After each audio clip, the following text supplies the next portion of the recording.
The Extracton Society.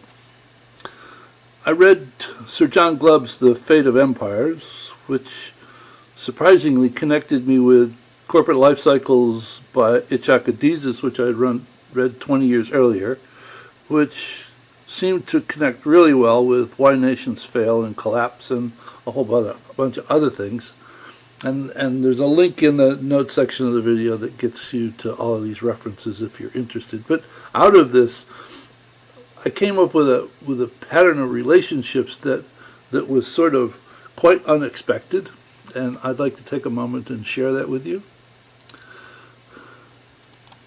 If we start with an exclusive political system, that's a political system designed by the few for the people to advantage the few on an ongoing basis, what they end up creating, because they like their current status, they tend to create an extractive economy. That's an economy that in fact ensures that everything operates to their benefit, which creates even more wealth of a few, and we end up with a success to the successful reinforcing structure, virtuous for the wealthy, vicious for everyone else, because it in fact ensures that it diminishes prosperity for all. And you can probably relate to this diagram quite well. On the other hand, if it happened that we had an inclusive political system, that's a political system of the people, by the people, for the people, you probably heard that story before, the tendency of an inclusive political system is to create an inclusive economy, an economy that's designed specifically to promote prosperity for all. And the prosperity for all ends up producing, either furthering an inclusive political system, and you end up with a reinforcing structure that is in fact prosperity for all. Now, even if you set up this kind of a structure, what typically happens is there are some number of people who end up being better off than the rest. I mean, it just happens to have a completely equal system would remove all kinds of motivation for succeeding, and lots of other bad things in society would just stagnate. Now, that wealth of a few, though, because they really like being wealthy, tend to use their wealth to further promote an exclusive political system. And we already talked about what that is. And that exclusive political system diminishes the inclusive political system, and we end up with a seeds of corruption balancing loop. Further, the exclusive political system promotes an extractive economy, which diminishes the inclusive economy, and we end up with another balancing loop, or stagnating loop, which leads to economic demise.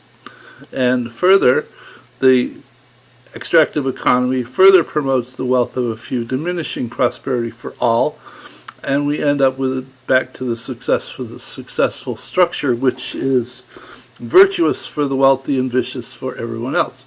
And so what you end up with is self-limiting wealth on the part of the wealthy, because ask yourself, how much can you actually extract from the poor?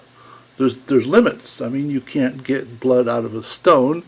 And that's why I asked the question, have you ever played Monopoly?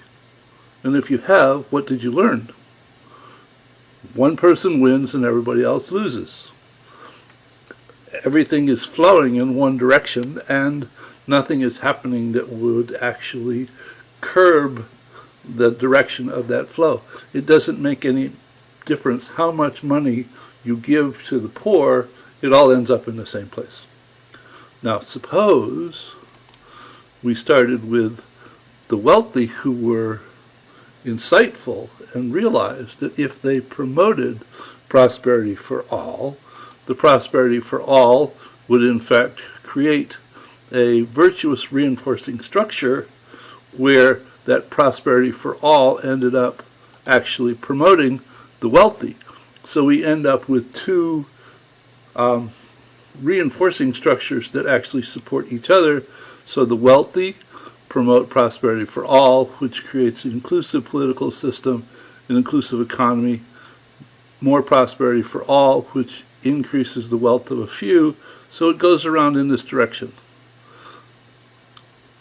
Sort of contrary to the insightfulness of human nature, because we tend to work far harder to keep what we have as opposed to what we could have.